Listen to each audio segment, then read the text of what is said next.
Hi friends, എല്ലാവർക്കും എയിംസിൻ്റെ YouTube ചാനലിലേക്ക് സ്വാഗതം.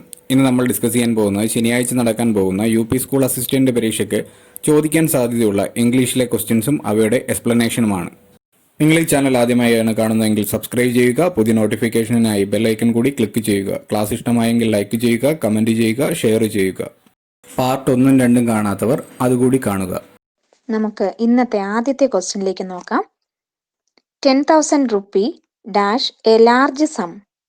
ഇവിടെ അപ്രോപ്രിയേറ്റ് ആയിട്ടുള്ള ഒരു വെർബ് ഫോം ചേർത്ത് ഈ സെന്റൻസ് ഫില്ല് ചെയ്യാനാണ് ചോദ്യം കൊടുത്തിരിക്കുന്നത്. നമുക്ക് നോക്കാം. Options are, is, was, has. ഇതിൽ ഏത് വെർബാണ് അവിടെ ചേർക്കേണ്ടതെന്നാണ് നമുക്ക് നോക്കേണ്ടത്. 10,000 rupee എന്നുള്ളത് ഒരു തുകയാണ്. ഇത് തുകയോ അല്ലെങ്കിൽ എന്തെങ്കിലും ഒരു അളവോ എന്നിവയൊക്കെ പറയുവാണെങ്കിൽ ഇതെല്ലാം ഏകവചനമായിട്ട് സിംഗുലർ ഫോം ആയിട്ടാണ് ഉപയോഗിക്കുന്നത്. അതുകൊണ്ട് അതിന്റെ കൂടെ വെർബ് വരുന്നതും സിംഗുലർ തന്നെ ആയിരിക്കണം. സോ അതിന്റെ ആൻസർ ഓപ്ഷൻ ബി ഈസ്. നമുക്ക് സെക്കൻഡ് ക്വസ്റ്റ്യനിലേക്ക് നോക്കാം. None of them attended the function dash. Proper ആയിട്ടുള്ള ക്വസ്റ്റ്യൻ ടാഗ് എഴുതാനാണ്.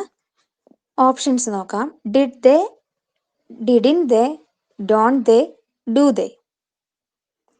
ക്വസ്റ്റ്യൻ ടാഗ് ചെയ്യുമ്പോഴേ ആദ്യം ഓർക്കുക, തന്നിരിക്കുന്ന സെന്റൻസ് നെഗറ്റീവ് ആണെങ്കിൽ ക്വസ്റ്റ്യൻ ടാഗ് എപ്പോഴും പോസിറ്റീവ് ആയിരിക്കണം.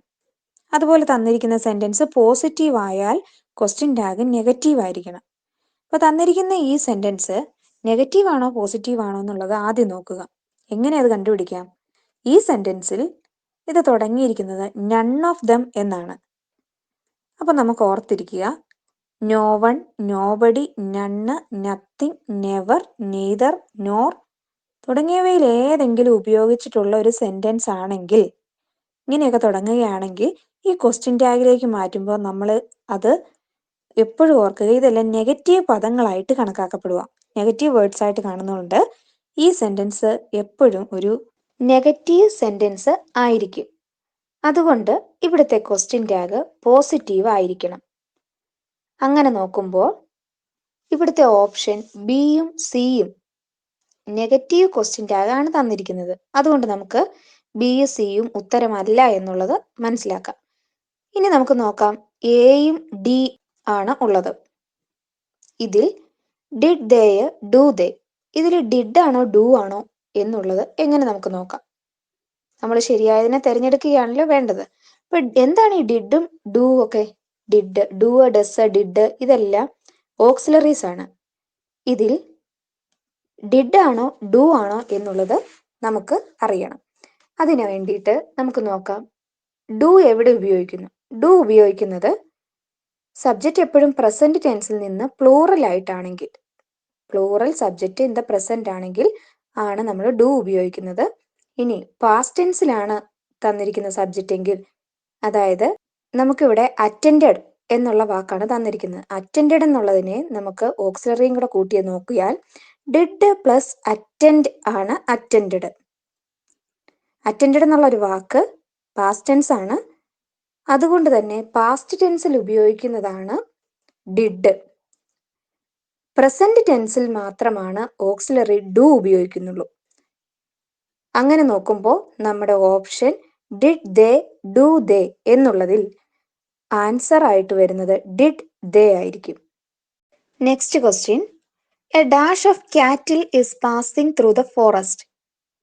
Option team, heard, group, fleet. ഇത് കാറ്റിൽ എന്നുള്ളത് പ്ലൂറൽ ആണ്, അതായത് ഒന്നിൽ കൂടുതലാണ് ആയിട്ടാണ് നമ്മൾ ഇതിനെ കണക്കാക്കേണ്ടത്. അപ്പോൾ കാലികളുടെ ഒരു കൂട്ടം ഫോറസ്റ്റിലൂടെ നീങ്ങുന്നു, പാസിംഗ് ത്രൂ ദ ഫോറസ്റ്റ്. അപ്പൊ ആ കൂട്ടം എന്നുള്ള വാക്കിന് ഏതാണ് ഉപയോഗിക്കുന്നതെന്നാണ് ക്വസ്റ്റ്യൻ ചോദിച്ചിരിക്കുന്നത്. അപ്പോൾ ഓപ്ഷൻസ് നോക്കാം. Team, heard, group, fleet. ഇംഗ്ലീഷിൽ തന്നെ കൂട്ടം എന്നുള്ള വാക്കിന് പല വാക്കുകളാണ് ഉപയോഗിക്കുന്നത്. അതായത് ടീം ഓഫ് എന്ന് പറയുവാണ് ഇപ്പൊ ഗീസ്, ഹോഴ്സസ്, ഓക്സൺ, സ്പോർട്സ്മെൻ അങ്ങനെയുള്ളവർക്കാണ് ഒരു ടീമാണെന്ന് നമ്മൾ പറയുന്നത്. ഒരു കൂട്ടമാണ് അത് ഉദ്ദേശിക്കുന്നത്. ഇപ്പൊ സ്പോർട്സ്മെന്റെ ക്രിക്കറ്റ് ടീം എന്ന് പറയുന്ന പോലെ. അതുപോലെ buffaloes, cows, cranes, deer, Wales ഇതിനെല്ലാം നമ്മൾ അവയുടെ ഒരു കൂട്ടത്തിനാണെങ്കിൽ ഹേർഡ് ഓഫ് എന്നാണ് പറയുന്നത്. ക്യാറ്റിലൊക്കെ ആയിക്കൂടാണ് വരുന്നത്. ക്യാറ്റിലെ buffalo, cows, crane, deer, whales ഇതെല്ലാം ഹേർഡ് ഓഫ് ആണ്. ഇനി ഒരു ഗ്രൂപ്പ് ഓഫ് പീപ്പിൾ എന്നാണ് നമ്മൾ പറയുന്നത്. Group of islands, group of dancers, group of singers, ഇവർക്കൊക്കെയാണ് ഗ്രൂപ്പ് ഓഫ് ഉപയോഗിക്കാറുള്ളൂ. ഇനി അതുപോലെ വെഹിക്കിൾസ് ആയിട്ടുള്ള, അതായത് ഷിപ്പ്, ബോട്ട്, ഡക്ലിങ്സ് അങ്ങനെയുള്ളതിനൊക്കെ ഫ്ലീറ്റ് ഓഫ് എന്ന് പറയും. അതായത് ഷിപ്പിന്റെ ഒരു കൂട്ടമാണെങ്കിൽ നമ്മൾ ഫ്ലീറ്റ് ഓഫ് ഷിപ്സ് എന്ന് പറയും. അപ്പൊ ഇവിടുത്തെ ക്വസ്റ്റ്യൻ ക്യാറ്റിലായതുകൊണ്ട് ഓപ്ഷൻ നമ്മുടെ ബി ആയിരിക്കും ആൻസർ വരുന്നത്. Option B is the answer, herd of. Herd ആണ് answer. Next question, the workers build a bridge. തന്നിരിക്കുന്ന ആക്റ്റീവ് വോയിസിലുള്ള സെന്റൻസിനെ പാസീവ് വോയിസിലേക്ക് മാറ്റുന്നതിനാണ് ക്വസ്റ്റ്യൻ. ഓപ്ഷൻസ് ഒന്ന് നോക്കാം. A bridge is built by the workers. Option B, a bridge has been built by the workers. Option C, a bridge was built by the workers. Option D, a bridge is building by the workers. ഇവിടെ ഈ sentence ഒരു simple പാസ്റ്റിലുള്ള ഒരു sentence ആണ്. The workers built a bridge. ഇവിടുത്തെ subject ആയിട്ട് വരുന്നത് bridge ആണ്. പിന്നെ നമുക്ക് ആക്റ്റീവ് വോയിസ് പാസീവ് വോയിസിലേക്ക് മാറ്റുമ്പോൾ നമുക്കവിടെ ഒബ്ജക്റ്റ് ആയിരിക്കണം ആദ്യം വരേണ്ടത്. Object plus was or were plus third form of the verb plus by plus subject എന്നുള്ളതാണ് അതിന്റെ ഫോം. അങ്ങനെ നോക്കുമ്പോൾ ഒബ്ജക്റ്റ്, ഇതിനകത്തെ ഒബ്ജക്റ്റ് എ ബ്രിഡ്ജ് ആണ്. A bridge was built by the workers എന്നുള്ളതായിരിക്കും അതിന്റെ ആൻസർ. കാരണം നമുക്കറിയാം അതിന്റെ ആ ഫോം നോക്കുമ്പോൾ object plus was or were plus third form of the verb plus by plus subject എന്നുള്ളതാണ്, ഓർ ഏജന്റ് എന്നുള്ളതാണ് അതിന്റെ ഫോം. അങ്ങനെ നോക്കുമ്പോൾ അതിന്റെ ആൻസർ ആയിട്ട് വരുന്നത് a bridge was built by the workers. ഇവിടെ ഒബ്ജക്റ്റ് എന്നുള്ളത് ബ്രിഡ്ജ് ആണ്. ബ്രിഡ്ജ് ഒരു സിംഗുലർ ആയതുകൊണ്ടാണ് വാസ് വന്നിരിക്കുന്നത്. നമ്മുടെ ഓപ്ഷനില് option C, a bridge was built by the workers is the answer. Next question, ഒരു സെന്റൻസ് തെറ്റായിട്ട് കൊടുത്തിരിക്കുകയാണ്. ആ സെന്റൻസ് നമ്മൾ കറക്റ്റ് ആയിട്ടുള്ള സെന്റൻസ് ഏതാണോ അത് ഓപ്ഷനിൽ നിന്ന് കണ്ടെത്തണം. Question, she speaks French very good. Options, she speak French very good. Option B, she speaks French very well. Option C, she will speak French very well. Option D, she spoke French very good. ഇവിടെ നമുക്ക് നോക്കാം, English ലാംഗ്വേജിൽ സബ്ജക്റ്റിനനുസരിച്ചായിരിക്കണം verb ഉപയോഗിക്കേണ്ടത്. ഈ നിയമത്തെയാണ് നമ്മൾ concord എന്ന് വിളിക്കുന്നത്. ഇവിടെ കോൺകോഡ് നോക്കിയാൽ ഇവിടുത്തെ സബ്ജക്റ്റ് തേർഡ് പേഴ്സൺ സിംഗുലർ ആയിട്ടുള്ള ഒരു സബ്ജക്റ്റ് ആണ് വന്നിരിക്കുന്നത്. അതായത് ഹി, ഷീ, ഇറ്റ് എന്നിവയുടെ എല്ലാം കൂടെ സിംഗുലർ വെർബ് ആയിരിക്കണം ഉപയോഗിക്കേണ്ടത്. അപ്പൊ ഇവിടെ ക്വസ്റ്റ്യനില് ഷീ വന്നിരിക്കുന്നത് കൊണ്ട് ഷീ സ്പീക്സ് എന്ന് തന്നെ വന്നിരിക്കണം. She speaks French very good. Very good എന്നുള്ളതില് ഈ ഗുഡിന്റെ അഡ്വർബ് വെല്ലാണ്. അതായത് സ്പീക്ക് ചെയ്യുന്നു, അതെങ്ങനെ ചെയ്യുന്നു, നന്നായി ചെയ്യുന്നു. നന്നായി ചെയ്യുന്നു എന്നുള്ളത് പറയുന്നത് അതിന്റെ അഡ്വർബാണ് അവിടെ ഉപയോഗിക്കേണ്ടത്, അത് വെല്ലാണ് ഉപയോഗിക്കേണ്ടത്. അങ്ങനെ നോക്കുമ്പോൾ she speaks French very well എന്നുള്ള ആൻസർ വരണം. She speaks French very well. Option B is the answer. Next question, the high price surprised him. The underlined word belongs to which part of speech? Option A, adjective. B, adverb. C, noun. D, pronoun. Question word നമുക്കൊന്ന് നോക്കാം. The high price surprised him. ഇവിടെ price എന്നുള്ളത് noun ആണ്. പ്രൈസിനെ ഉയർന്ന വില എന്ന് സൂചിപ്പിച്ചിരിക്കുന്നു. ഉയർന്നത്, ഹൈ എന്ന വാക്ക് ഇവിടെ നൗണിനെ വിശേഷിപ്പിക്കുന്നതായതുകൊണ്ട് അത് അഡ്ജക്റ്റീവ് ആയിരിക്കും. So our answer is option A, adjective. Next question, correct word among the following series. Option A, separate. B, excellence. C, diarrhea. D, queue. ഇതിൽ കറക്റ്റ് സ്പെല്ലിംഗ് ഉള്ള വേർഡ് ഏതാണെന്നാണ് കണ്ടുപിടിക്കേണ്ടത്.